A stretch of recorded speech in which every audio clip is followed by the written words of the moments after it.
Hello everyone, good morning. आज का जो लेक्चर नंबर हम लोग का है 10 मैट्रिसेस का। पिछले वीडियो में हम लोगों ने मल्टीप्लिकेशन ऑफ मैट्रिसेस का डिस्कस किए हुए थे, जिसमें हम लोग देखे थे कि दो मैट्रिसेस को आपस में कैसे मल्टीप्लाई किया जाता है, उसके लिए रिक्वायर्ड कंडीशंस क्या क्या होते हैं। तो हम लोगों ने देखा था कि यदि कोई एक मैट्रिक्स है, ये एक मैट्रिक्स है ए आई जे, इसका ऑर्डर है कितना, मान लेते हैं एम बाय एन। बी एक मैट्रिक्स है जिसका एलिमेंट है बी आई जे, इसका ऑर्डर है मान के लिए पी बाय क्यू। तो ए बी का product A B is possible only when, कब पॉसिबल था, जब ये दोनों आपस में बराबर होगा। क्या हो जाएगा, N is equal to P.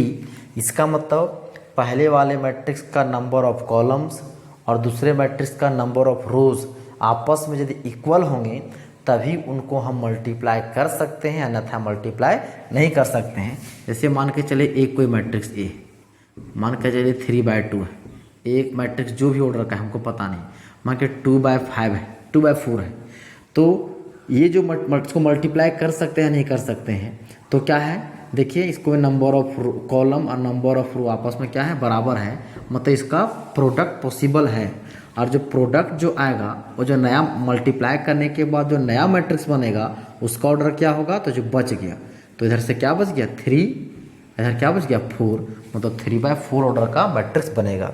इसमें जो है यदि मल्टीप्लाई पॉसिबल यदि ये आपस में बराबर हैं, तो जो नया मैट्रिक्स जो ए बी हम लोग को जो मिलने वाला है वह कैसा मिलेगा, उसका ऑर्डर क्या होगा, तो m/p/q, m/q। तो इस तरह से ये हम लोग को क्या मिलेगा, तो मैट्रिक्स का मल्टीप्लिकेशन के लिए कंडीशंस था।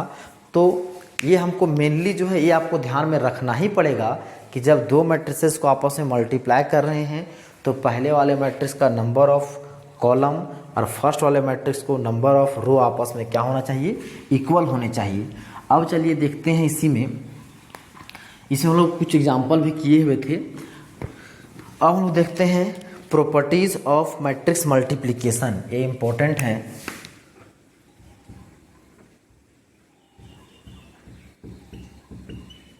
Properties of matrix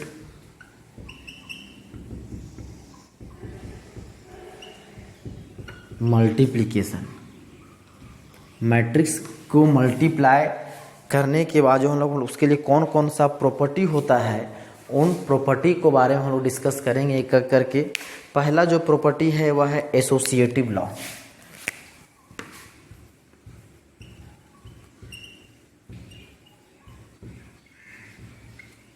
associative law, और किसके लिए बात कर रहे हैं हम लोग, मल्टीप्लाई के लिए बात कर रहे हैं, एसोसिएटिव लॉ। तो एसोसिएटिव लॉ क्या बोलता है, मान के मैट्रिक्स मल्टीप्लिकेशन जो होगा एसोसिएटिव होगा। एसोसिएटिव होगा इसका मतलब ए बी ये 3 मैट्रिक्स है, यदि मान के इन दोनों को मल्टीप्लाई करें तो इसका रिजल्ट ऐसा होगा। लेकिन इसके लिए रिक्वायर्ड कंडीशन क्या है, ए क्या है, तो A B and C B are matrices of order. मान के लिए ए जो है m/n का है तो b को क्या होना चाहिए, n/p का, एंड c को क्या होगा, p/q का रिस्पेक्टिवली। इस तरह से अरेंज होना चाहिए ताकि देखिए ए और बी, ये ऑर्डर किसका है, ए के लिए है, ए किसके लिए है, बी के लिए है, ये ऑर्डर किसके लिए, सी के लिए है। ए और बी को मल्टीप्लाई करें तो इसका ऑर्डर मतलब इसका नंबर ऑफ कॉलम और इसका नंबर ऑफ रो आपस में बराबर हो जाएंगे तभी मल्टीप्लाई कर सकते हैं। बी और सी को मल्टीप्लाई करेंगे तो देखिए पी और ए जो आपस में क्या होना चाहिए, इक्वल होना चाहिए। मतलब ए बी सी जो मैट्रिसेस हैं उसका ऑर्डर क्रमशः इस क्रम में होगा, तभी वो मैट्रिक्स का मल्टीप्लिकेशन क्या होगा, एसोसिएटिव होगा।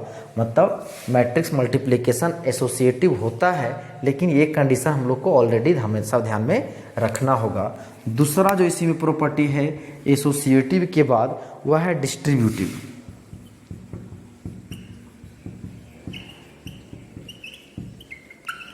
Distributive law. अब डिस्ट्रीब्यूटिव लॉ क्या बोलता है, मान के चलिए सेम कंडीशन वही बोल रहे हैं, ए कोई 3 मैट्रिक्स है ए बी प्लस सी, तो ए मैट्रिक्स जो है इसके लिए में मल्टीप्लाई होगा और ए सी के साथ ही मल्टीप्लाई होगा, तो हो जाएगा ए बी प्लस ए सी। लेकिन फिर से वही चीज़ ध्यान रखना है कि इसका मल्टीप्लिकेशन पॉसिबल होना चाहिए, मतलब उसके लिए जो कंडीशन बोले वो फुलफिल करना चाहिए। ये मैट्रिक्स जो होता है मल्टीप्लिकेशन क्या है, डिस्ट्रीब्यूटिव लॉ को फॉलो करता है, लेकिन वो कंडीशन को आपको ध्यान में रखना होगा। तीसरा है एग्जिस्टेंस ऑफ आइडेंटिटी मैट्रिक्स, तो एग्जिस्टेंस ऑफ मल्टीप्लिकेटिव आइडेंटिटीज को बोलिए, एग्जिस्टेंस ऑफ मल्टीप्लिकेटिव आइडेंटिटी।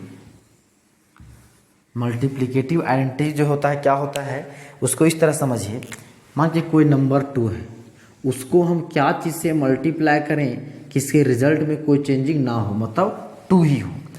इस 2 नंबर है 2, एक कोई जो है नेचुरल नंबर है, उसको हम कौन से नंबर से मल्टीप्लाई करें कि उसके रिजल्ट में कोई चेंजिंग नहीं होगा, तो ये चीज़ हम लोग जानते हैं। उसको कितना से मल्टीप्लाई करना होगा, तो 1 से मल्टीप्लाई करना होगा, तो मतलब 2 × 1 = 2, यहाँ पे 1 होगा, तो इस 1 को क्या बोला जाएगा इसमें, तो मल्टीप्लिकेटिव आइडेंटिटी, ये हो जाएगा मल्टीप्लिकेटिव आइडेंटिटी का काम करेगा कौन, 1। यही हम लोग जब एडिशन की बात कर रहे थे, तो ए कोई मैट्रिक्स है, जैसे 2 कोई नंबर है, इसमें हम क्या ऐड करेंगे कि रिजल्ट में 0 कोई चेंजिंग ना हो, तो इसमें क्या ऐड किए थे, 0 ऐड किए थे। तो इस तरह से ये 0 होता है क्या चीज़, एडिटिव आइडेंटिटी, एडिटिव आइडेंटिटी। और यहाँ पे मल्टीप्लिकेटिव आइडेंटिटी क्या होता है, मतलब उसको हम क्या कौन से नंबर से मल्टीप्लाई करेंगे कि उसका रिजल्ट में कोई चेंजिंग नहीं होगा। तो यहाँ पे हम लोग को जो बोलता है existence of multiplicative identity, matrix को मल्टीप्लाई करने में क्या होता है, जो है आइडेंटिटी रहता है। तो क्या होगा, मान के चलिए कोई एक मैट्रिक्स है, एक कौन सा ऑर्डर का है हमको पता नहीं, जो भी ऑर्डर का मैट्रिक्स हो उससे कोई दिक्कत नहीं। मान लेते हैं ये जो है मैट्रिक्स m/n ऑर्डर का है, ठीक। यदि यार आई क्या है, एक आइडेंटिटी मैट्रिक्स है, कोई भी जो भी ऑर्डर का हो, आइडेंटिटी क्या होता है हमेशा जो है स्क्वायर मैट्रिक्स होता है, ये हो गया। तो इसको हम लिख सकते हैं आई ए बराबर ए। ये कंडीशन मतलब कोई भी मैट्रिक्स है उसको हम लोग आइडेंटिटी मैट्रिक्स से मल्टीप्लाई करें। आइडेंटिटी मैट्रिक्स बोले थे वैसा स्क्वायर मैट्रिक्स जो क्या होगा, मान लीजिए यहाँ पे n कर दीजिए, वो कितना है, n/n ऑर्डर का है। ऐसा स्क्वायर मैट्रिक्स जिसका डायगोनल एलिमेंट, मतलब मेन एलिमेंट, प्रिंसिपल डायगोनल क्या एलिमेंट क्या यूनिटी होगा, और बाकी जितने सारे नॉन डायगोनल एलिमेंट्स क्या थे, 0 थे। तो ये जो है इसमें आई जो काम करेगा, वेयर आई इज क्या होगा, तो मल्टीप्लिकेटिव आइडेंटिटी के जैसा बिहेव करेगा, तो हो जाएगा मल्टीप्लिकेटिव आइडेंटिटी। अब चलिए देखते हैं हम लोग नेक्स्ट प्रॉपर्टी। अब देखिए हम लोग का जो जनरल प्रॉपर्टी कुछ है, उसमें नाम वगैरह कुछ नहीं है। तीसरा तो हुआ था, चौथा प्रॉपर्टी देखिए, मान के चलिए एक कोई मैट्रिक्स है जिसका ऑर्डर मान लीजिए m/n है, ठीक, और इसको ए जो है 0 है, मतलब वो 0 मैट्रिक्स है, इसका ऑर्डर है n/p। तो इन दोनों को हम लोग मल्टीप्लाई कर सकते हैं, लेकिन इसका रिजल्ट क्या हो जाएगा, तो 0 मैट्रिक्स आएगा, और उसका ऑर्डर क्या हो जाएगा, तो m/p ऑर्डर का होगा। मतलब कोई 0 मैट्रिक्स से यदि कोई मैट्रिक्स को मल्टीप्लाई करेंगे तो उसका रिजल्ट भी क्या होगा, 0 मैट्रिक्स होगा। तो उसको नल मैट्रिक्स बोल सकते हैं, नल मैट्रिक्स होगा। इसको ऐसे भी कर सकते हैं, 0 मैट्रिक्स हो जाएगा m/n, यहाँ एक कोई मैट्रिक्स है, मान लीजिए ये n/p का है, तो जो रिजल्ट आएगा वो क्या हो जाएगा, तो m/p का होगा। ये हो गया चौथा प्रॉपर्टी, मतलब कोई मैट्रिक्स है उसके हम उसके जो है नल मैट्रिक्स से मल्टीप्लाई करें तो मतलब जीरो मैट्रिक्स से मल्टीप्लाई करें रिजल्ट क्या होगा जीरो। इसको ऐसे भी समझ सकते हैं, कोई नंबर है उसको हम लोग जीरो से मल्टीप्लाई करेंगे तो रिजल्ट क्या होगा जीरो होगा। तो यहाँ पे जीरो, यहाँ A2 है, कोई मैट्रिक्स की तरह बिहेव करेगा, जीरो है तो जीरो मैट्रिक्स की तरह बिहेव करेगा, मल्टीप्लाई करेंगे तो रिजल्ट मेरा क्या हो जाएगा जीरो होगा। पांचवा जो प्रॉपर्टी है ए और बी क्या है, कोई दो मैट्रिसेस हैं तो उसका मल्टीप्लीकेशन यदि मान के चलिए ए है, इसी में पहला ए माइनस बी तो इसका रिजल्ट क्या हो जाएगा माइनस ए बी। ए होगा क्योंकि बी में माइनस से मल्टीप्लाई है तो मल्टीप्लाई करके डायरेक्ट हम माइनस कॉमन निकाल सकते हैं, या तो फिर इसको लिए कर सकते हैं यदि मान के चलिए नेगेटिव ए माइनस ए के साथ है माइनस ए इंटू बी तो इसका भी रिजल्ट क्या हो जाएगा माइनस ए बी, तो उससे कोई दिक्कत नहीं होगा। तो इसको आप मतलब इस तरह कीजिए, ज़्यादा बेटर हो जाएगा पांचवा प्रॉपर्टी। छठा जो प्रॉपर्टी इसी में जो बोलता है वो क्या है, वही जो बोले थे डिस्ट्रीब्यूटिव लॉ जैसा था, तो वहाँ पे प्लस था तो यहाँ पे माइनस कर दीजिए यदि, तो ए इंटू बी माइनस सी होगा तो हो जाएगा ए बी माइनस ए सी। यहाँ डिस्ट्रीब्यूटिव लॉ में हम लोग क्या देखे थे, तो प्लस का साइन था और यहाँ पे जो है माइनस का साइन है, मतलब प्लस रहेगा तो भी माइनस रहेगा तो भी हम ऐसा कर सकते हैं। अब देखिए हम लोग का जो है सातवां प्रॉपर्टी जो है हम लोग ये चीज़ पढ़े हुए हैं, कल भी हम लोग बोले थे, हम लोग सिर्फ जो वर्बली बोले थे कि मैट्रिक्स मल्टीप्लिकेशन जो होता है वह कम्यूटेटिव नहीं होता है। कम्यूटेटिव नहीं होता है मतलब इसको लिखिए, मैट्रिक्स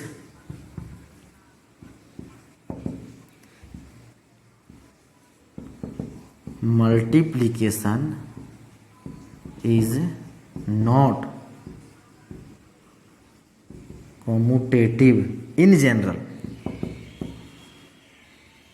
आप तो बोल सकते हैं in general matrix multiplication is not commutative, that is क्या होगा A B is not equal to B A. Matrix multiplication commutative नहीं है, मतलब ए बी का जो रिजल्ट होगा वह बी ए के बराबर इन जनरल। कभी कभी हो सकता है कि बराबर हो जाए, लेकिन इन जनरल क्या होता है बराबर नहीं होता है, तो इसलिए जो मैट्रिक्स मल्टीप्लिकेशन है वो क्या होगा कम्यूटेटिव नहीं होगा, ये आपको ध्यान में रखना है। एक्सेप्शनल में है, कहीं पे हो शायद हो जाए इक्वल तो वह नहीं बोला सकता है, लेकिन इन जनरल क्या होता है वह इक्वल नहीं होता है।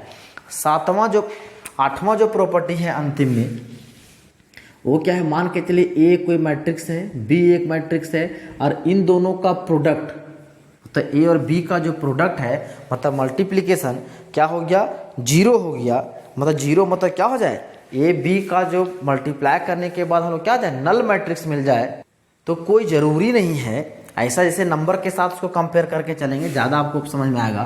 तो कोई ज़रूरी नहीं है कि ए जीरो हो या तो फिर बी जीरो हो या तो फिर ए भी जीरो हो एंड बी भी जीरो, कोई ज़रूरी नहीं है। जैसे बोले मान के लिए दो नंबर है, दो मान के एक्स है एंड वाई वेरिएबल है, इन दोनों का प्रोडक्ट क्या हो गया जीरो हो गया, इन दोनों का प्रोडक्ट क्या हो गया जीरो हो गया।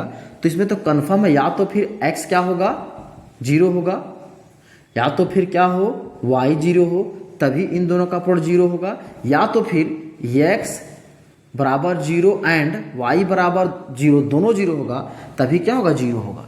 ये वेरिएबल नंबर की केस है। यहाँ पे मैट्रिक्स में जो है कोई ज़रूरी नहीं है, जैसे ए और बी कोई मैट्रिक्स है, बी है, दोनों को मल्टीप्लाई किया उसका रिजल्ट क्या आ गया नल मैट्रिक्स आ गया, तो कोई ज़रूरी नहीं है कि मैट्रिक्स ए जो है जीरो मैट्रिक्स हो, बी भी जीरो मैट्रिक्स हो या तो फिर दोनों जीरो मैट्रिक्स हो। ऐसा भी हो सकता है कोई एक मैट्रिक्स ए जो है इसका एलिमेंट में कुछ है, जो भी है कोई एलिमेंट पता नहीं, और इसमें जो भी एलिमेंट है इसमें भी कुछ एलिमेंट हैं, लेकिन ए दोनों क्या है मान के चलिए दोनों में क्या है, दोनों मान के जीरो, कोई भी जीरो नहीं है, ए है ए है बी, ये है ए है बी, तो इसको जो है रिजल्ट जो हो सकता है मेरा क्या आ जाए तो जीरो मैट्रिक्स आ जाए। ऐसा भी हो सकता है कि दोनों जीरो नहीं है लेकिन फिर भी रिजल्ट जीरो हो गया। हो सकता है ए जीरो हो ए जीरो नहीं हो सकता है ए जीरो हो ए जीरो नहीं हो। जैसे नंबर में होता है कि कन्फर्म है कि एक्स जीरो है तो इन दोनों एक्स वाई में यदि एक्स जीरो है प्रोडक्ट जीरो होगा, वाई जीरो है प्रोडक्ट जीरो होगा, तो दोनों जीरो है तो भी रिजल्ट जीरो है। लेकिन मैट्रिक्स में ऐसा कोई कंडीशन नहीं है, कोई ज़रूरी नहीं है कि ए बी का प्रोडक्ट यदि जीरो आ गया हो तो मैट्रिक्स ए जीरो हो, मैट्रिक्स बी जीरो हो, या तो फिर ए और बी दोनों जीरो हो। तो इस तरह से ये हम लोग का जो है प्रॉपर्टीज जो है मैट्रिक्स मल्टीप्लिकेशन का वो कंप्लीट हुआ। अब चलिए हम लोग जो है एक्सरसाइज स्टार्ट करेंगे 5.2, लेकिन इससे पहले बता दें कि इसमें कुछ क्वेश्चंस जो हैं वह मैथमेटिकल इंडक्शन से बनेंगे, जो कि आपको 11th में बताया गया है प्रिंसिपल ऑफ मैथमेटिकल इंडक्शन। सबसे पहले उसके कॉन्सेप्ट को देखें, कैसे मैथमेटिकल इंडक्शन के द्वारा हम कोई क्वेश्चंस को सॉल्व करते हैं, बनाते हैं, उसका प्रोसेस क्या है। तो इस चैप्टर में कुछ कुछ क्वेश्चंस हैं जो कि आपको मैथमेटिकल इंडक्शन के हेल्प से प्रूव हो गए। तो वहाँ समझने के लिए आपको जो है 11th में जो चैप्टर है, जो हाल फिलहाल में आपको अपलोड किया गया है, उसको देख लें, तब आपको ज़्यादा क्लियर होगा, नहीं तो फिर आपको हो सकता है समझ में ना आए। तो देखिए एक्सरसाइज हम लोग स्टार्ट करते हैं। एक्सरसाइज नंबर 5.2, जितना ज़रूरत था इम्पोर्टेंट चीज़ हम लोग देख लें, बाकी और कुछ बचे होंगे तो हम लोग एक क्वेश्चन बनाते समय उसको कर लेंगे। एक्सरसाइज नंबर 5.2 केसी सिन्हा, वो क्या है टाइप 1 पहले देखेंगे। पहला क्वेश्चन बोलता है कि इफ ए बराबर कितना दिया हुआ है, ये है 235 एंड बी बराबर दिया हुआ है, वो क्या दिया हुआ है 1 2 3 कॉलम में है, देन फाइंड ए बी। ये क्या है, पहला का पहला है। ये क्या है, हम लोग को ए दिया हुआ है, बी दिया हुआ, हम लोग को ए बी निकालना है। तो ए बी निकालना है, सबसे पहले हमको क्या करना होगा, देखना होगा क्या ए बी का प्रोडक्ट पॉसिबल है या नहीं। क्वेश्चन में जो दिया मतलब होना तो चाहिए, लेकिन हम लोग फिर भी चेक करेंगे कि ए बी का प्रोडक्ट हम लोग का पास पॉसिबल है या नहीं है, और पॉसिबल होने के लिए कंडीशन क्या है। तो देखिए पहले सॉल्यूशन कीजिए। गिवन दैट क्या है, ए बराबर ए है 2 3 5 एंड बी बराबर ए है मेरा 1 2 3। अब देखिए ए कोई मैट्रिक्स है, इसका ऑर्डर क्या है, अब देख सकते हैं रो कितना है, एक रो है, कॉलम कितने 1 2 3, तो इसका ऑर्डर हो जाएगा 1/3। इसका ऑर्डर क्या है इस मैट्रिक्स का, रो कितने 1 2 3 ऑर्डर के, रो 3 है, कॉलम कितने 1, तो हो जाएगा 3/1। मतलब ए कोई मैट्रिक्स है जिसका ऑर्डर है 1/3, बी एक मैट्रिक्स है जिसका ऑर्डर है 3/1, और इन दोनों का क्या करना है, प्रोडक्ट मतलब ए बी निकालना है। देखिए पहला मैट्रिक्स का नंबर ऑफ रो और दूसरा मैट्रिक्स का नंबर ऑफ, मतलब पहला मैट्रिक्स का नंबर ऑफ कॉलम और दूसरा मैट्रिक्स का नंबर ऑफ रो आपस में बराबर है। इसका मतलब ए बी का प्रोडक्ट पॉसिबल होगा, और जो ए बी जो नया मैट्रिक्स आएगा उसका ऑर्डर क्या होगा, तो 1/1 ऑर्डर का होगा। चलिए अब ए बी निकालें। देयरफॉर ए बी जगह 2 3 5 जगह 1 2 3, क्योंकि इसी से भी हमको पता चल गया कि वो 1/1 ऑर्डर का होगा। मतलब हम लोग को जो भी मिलेगा वह एक ही एलिमेंट मिलेगा, जो भी रिजल्ट होगा मतलब हम लोग को क्या होगा 1/1 ऑर्डर का होगा। मतलब इसको हम लोग किससे मल्टीप्लाई करें, फर्स्ट रो को फर्स्ट कॉलम से, मतलब इसको लेंगे तो यार इसको ले करके जब यहाँ पे हम लोग रखेंगे तो 2 हो जाएगा 1 के सीध में, 3 होगा 2 के सामने, 5 होगा 3 के सामने, तो हो जाएगा 2 × 1 प्लस 3 × 2 प्लस 5 × 3, तो कितना हो जाएगा 2 + 6 + 15, तो कितना होगा 15 और 6 21 और 2 23, ये कितना होगा 23। ये जो आया ये कितना ऑर्डर का है 1/1 ऑर्डर का, तो हो जाएगा मेरा क्या निकल के आ गया, ए बी निकल के आ गया है। इसी में दूसरा अभी जो है हम लोग जो है ये 2-3 क्वेश्चन बोर्ड पर कर ले रहे हैं, ताकि जो है मल्टीप्लिकेशन में यदि आप लोग को कन्फ्यूजन हो ताकि जो है वो क्लियर हो जाए। बाकी जो बाकी सारे जो आगे क्वेश्चन यदि मल्टीप्लाई करने रहेगा, आप बोल देगा मल्टीप्लाई ए और बी, तो क्वेश्चन को सॉल्व नहीं करेंगे, बोलेंगे आप खुद से कर लीजिएगा। क्योंकि इसलिए जो है अभी फिलहाल जो है जितने क्वेश्चन है पॉसिबल लगभग ताकि बताते हैं, ताकि आपको कन्फ्यूजन ना हो। दूसरा में इसे दे है बोलता है इफ ए बराबर एक कोई मैट्रिक्स है, कितना है रो में क्या है, तो है 2 1 3 4 1 0, 2 1 3 4 1 0। बी एक मैट्रिक्स है, वो क्या है ये है रो में है 1 - 1 0 2, 1 - 1 0 2, फिर है 5 0 5 0। हमको क्या निकालना है, A B is equal to what and B A is equal to what, ये निकालना है। ए बी और बी ए का प्रोडक्ट चाहिए। तो सबसे पहले हमको चेक करते हैं क्या ए बी का प्रोडक्ट पॉसिबल है या नहीं है। तो ए बी का प्रोडक्ट पॉसिबल होने के लिए हमको क्या करना होगा, देखिए एक चीज़ और, ये जो क्वेश्चन पहले हम जो है बताए हुए हैं, तो इसको बताने से कोई फ़ायदा नहीं है। जब मल्टीप्लिकल जो पिछले के वीडियो में देखिएगा एक क्वेश्चन सॉल्व किया हुआ है, तो इसको बताने से हो जाएगा टाइम पास। तो ये क्वेश्चन नहीं, दूसरा कोई क्वेश्चन लेते हैं। जैसा देखिए एक क्वेश्चन है सेकंड का फर्स्ट,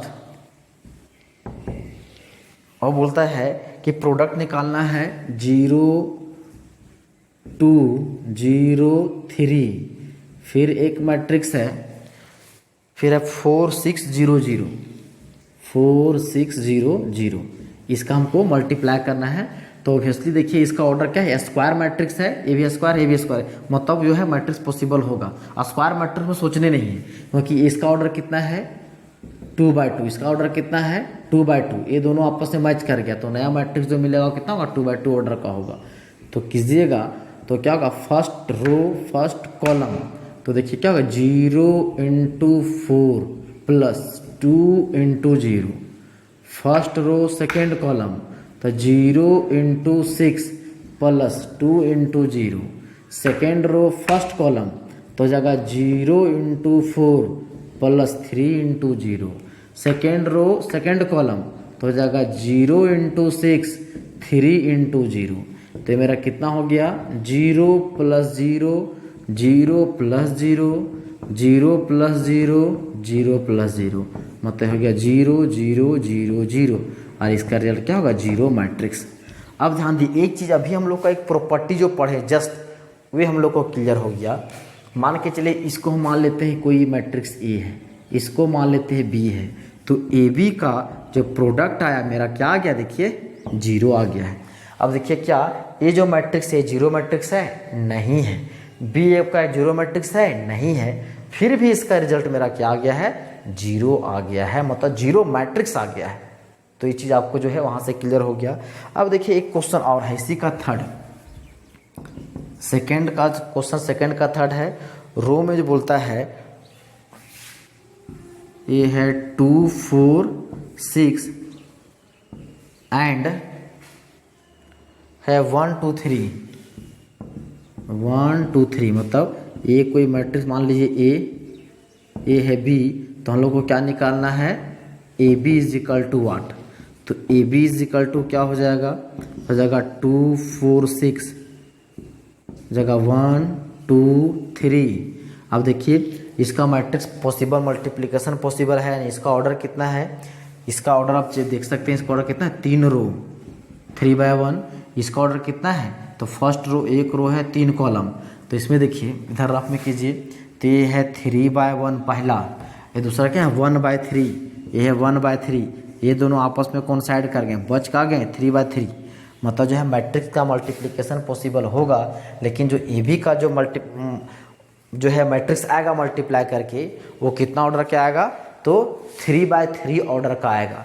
चलिए मल्टीप्लाई कर दीजिए, मल्टीप्लाई कीजिएगा तो क्या होगा, पहला रो पहला कॉलम, तो पहला रो में एक ही एलिमेंट है, पहला कॉलम में भी एक एलिमेंट है, तो जगह 2 × 1, पहला रो दूसरा कॉलम, तो जगह 2 × 2, पहला रो तीसरा कॉलम, तो 2 × 3, मतलब पहला वाले रो को हमको काम तब तक कंप्लीट नहीं करना है जब दूसरे मैट्रिक्स का जो है कॉलम ख़त्म ना हो जाए। पहला रो को एक बार पकड़े तो जब तक इसका कॉलम ख़त्म ना हो जाए तब तक मल्टीप्लाई करते रहेंगे। देखिए यहाँ पे 3 कॉलम है तो 3 बार मल्टीप्लाई करें, 2 को 1 से, 2 को 2 से, 2 को 3 से। अब कंप्लीट हो गया पूरा। अब इसको हम लोग बंद कर दीजिए। अब क्या होगा, दूसरा रो पकड़ना है, दूसरा रो पहला कॉलम, क्या बोले दूसरा रो पहला कॉलम, तो ये जो क्या है पोजीशन क्या आएगा 2 1, तो इसका पोजीशन क्या होगा 2 1, यहाँ पे लिखेंगे तो हो जाएगा 4 × 1, तो पहला रो सॉरी दूसरा रो दूसरा कॉलम तो हो जाएगा 4 × 2, दूसरा रो तीसरा कॉलम तो हो जाएगा 4 इंटू 3।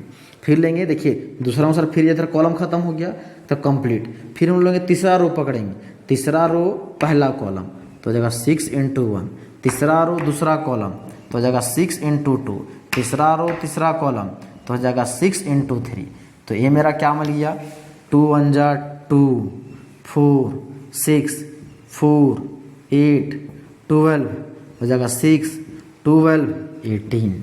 ये हम लोग का क्या निकल के आ गया, ये जो क्वेश्चन था दूसरा का तीसरा नंबर, उसका आंसर हम लोग को आ गया है जो आप देख रहे हैं। तो इस तरह से आप कर सकते हैं मल्टीप्लाई। इसमें जो एक काम कर, यदि आप यहीं पे छोड़ दिए ठीक है, नहीं तो आप देखिए, आप यदि इसमें बोलेगा कोई एलिमेंट कॉमन लीजिए, तो देखिए इसमें क्या कॉमन है, तो 2 एक ऐसा एलिमेंट है जो सभी में कॉमन है, तो यहाँ से 2 कॉमन भी लिख सकते हैं। खैर उतना ही छोड़े, डायरेक्ट आंसर लिख दीजिए। कॉमन लेने की बात है तो क्या कीजिएगा, उस मैट्रिक्स के अंदर जितने सारे एलिमेंट है सभी में कॉमन आएगा, तभी आप कॉमन लीजिएगा। देखिए इस तरह से ये जो हम लोग का जो अभी हम लोगों ने पढ़ा property of matrix multiplication complete हुआ। एक्सरसाइज में हम लोग से दूसरा नंबर क्वेश्चन तक हुआ, और उसका 5वां नंबर जो क्वेश्चन है हम लोग जो है पहला वीडियो इसका जो है पिछला वीडियो में हम लोग डिस्कस किए हुए हैं, उसी का जो है सेकंड का 5 एग्जाम्पल में ही हम लोग डिस्कस किए हुए हैं, तो भी बताने की ज़रूरत नहीं होगा। तो इस तरह से सेकंड नंबर क्वेश्चन अब तक आप लोग बना लीजिएगा। अब जो बचा हुआ जो क्वेश्चन है क्वेश्चन नंबर 3 से और उसके आगे हम लोग नेक्स्ट वीडियो में डिस्कस करेंगे। उम्मीद करते हैं जितना आपको बताया गया समझ में आ गया होगा। आज के लिए इतना ही, धन्यवाद।